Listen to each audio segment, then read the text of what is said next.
Hello YouTube. Today I'm going to show you guys some basic lighting and shadowing effects in Adobe Photoshop. This is for beginners for the most part. As time progresses, I'm going to take it up to the advanced levels, but this is for people who don't quite understand Photoshop. If you're new to my page, please go ahead and make sure you hit that subscribe button. Make sure you hit that notification bell and you can be updated with all of the latest tutorials. So I have a woman here and I have a car here, and what I'm going to do is place that here and show you how this is going to make sense. So actually it's going to be a little bit of shadowing, a little bit of lighting, and a little bit of blending. So the first thing I'm going to do is I'm going to copy Control A, Control C. I'm on a PC and I'm going to paste this in here with Control V. So if you notice, the colors in the images don't necessarily blend well. Sometimes people will just place an image there, just place the image here and save it and send it out. Well, if wherever you are, you could be sitting on a couch, you could place a cup on a table, whatever the case may be. The stuff has shadows, so this is why a lot of images don't make sense when people put them together. They forget to put the shadows, they forget to blend them, and there's so many techniques. So the first thing I'm going to do is it has to make sense. If you look at a photo, the further away it is, the smaller it's going to look. So as it comes forward, it's going to look larger. So there's no reason the woman should be this small, So she's actually going to appear larger due to the perspective. It's no different than if you were taking a picture with the camera. So I'm going to just go ahead and place her heel here. It's okay for her leg to dangle, because if she were really sitting on the car, this leg would be dangling and maybe this heel would be placed here. So again, all of this stuff has to make sense in general. It's no different from if someone was sitting in front of your house on a car. So the next thing I'm going to do is just go ahead and create a new layer, because I'm going to paint some shadows in. And make sure your brush is soft, not the hard brush here. So make sure you have a soft brush and just paint a few spots behind her. So I'm going to decrease this to 50. Paint a little bit beneath her. So that's, that's a shadow there. Paint behind her leg, add some shadows. Paint behind the foot over here, just beneath her hand.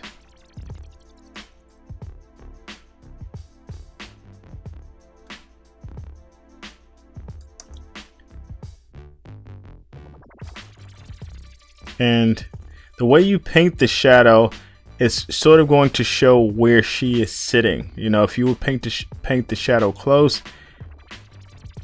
then it would look like she's sitting in one position. But if you would paint the shadow further away, it also gives you an idea of where the sun may be and stuff like that. So shadows are very important when you're doing a lot of this stuff.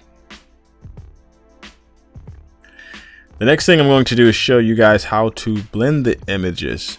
So you're going to click on her shirt for the foreground, and maybe click on the car somewhere for the background, maybe this blue here. And you're going to create a gradient map using this adjustment layer.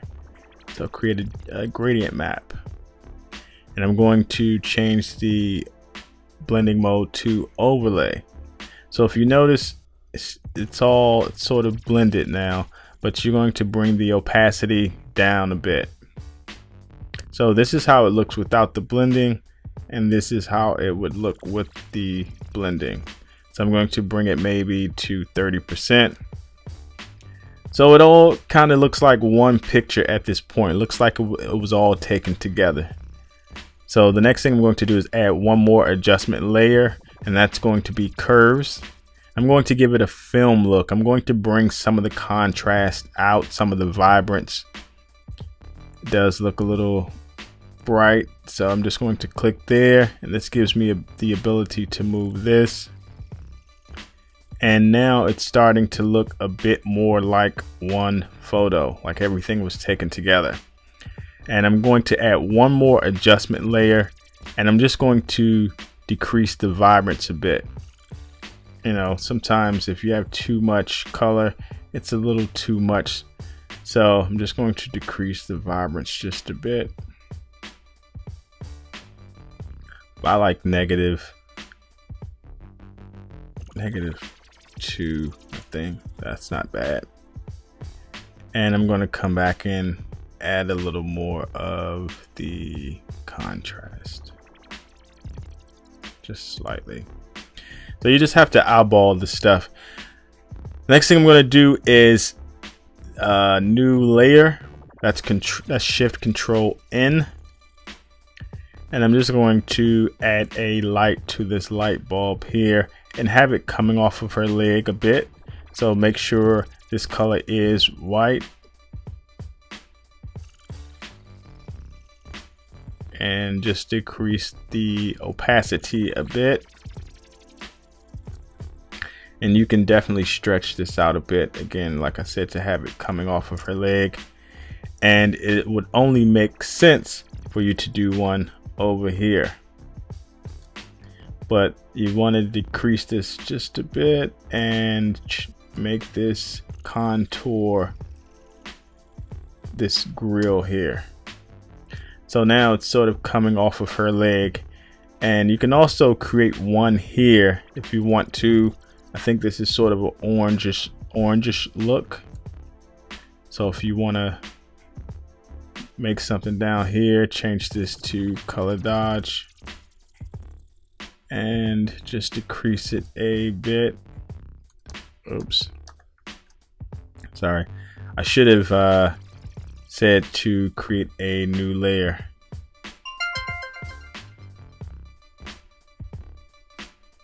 And color dodge. I'm just going to decrease that a bit.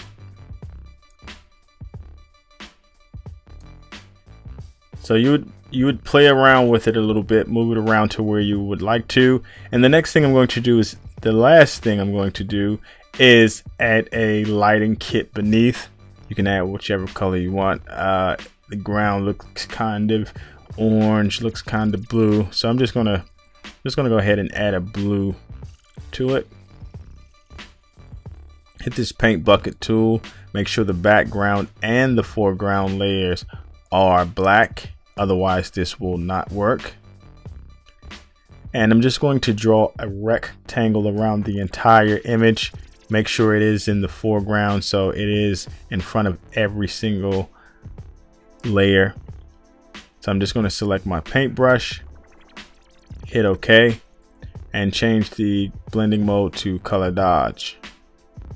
Again, you can make this any color you want. It really doesn't matter. If you want to do a yellow beneath, you can do a yellow. You can do a blue.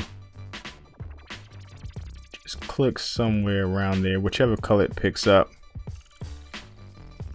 So you can do that color. Of course, you would want to decrease the opacity so it actually looks like a light. I don't really like the way that looks, in fact, so I'm just going to change it back to a blue. Let's do it this way.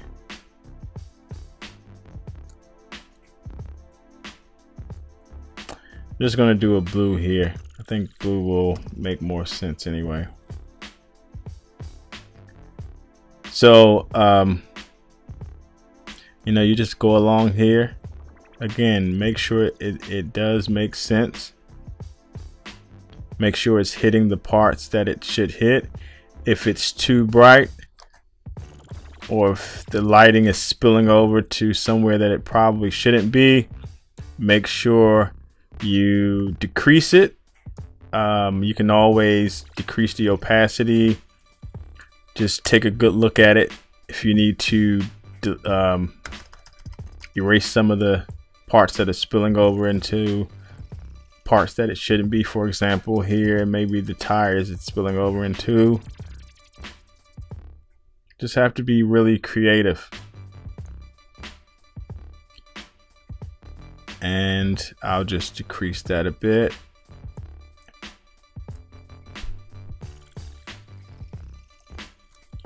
And you can even maybe add a little bit here.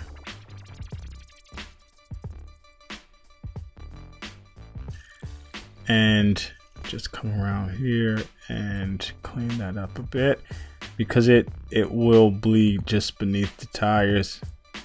So you can just do something like that.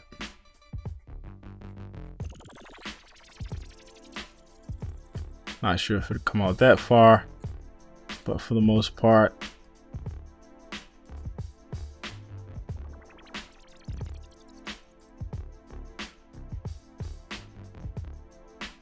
you just have to, for the most part, you just have to be creative.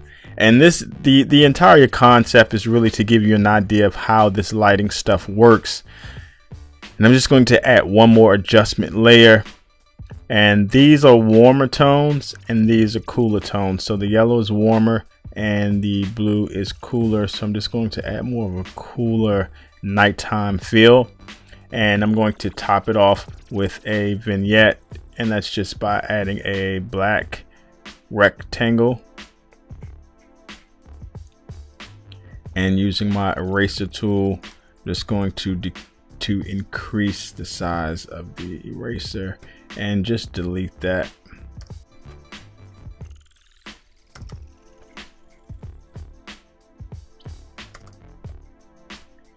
And that's pretty much it. Again, these are some basic lighting blending techniques. I'm going to go more in depth later down the line because I'm trying to start you guys off with the easier stuff first. If you like what you saw, please make sure you hit that subscribe button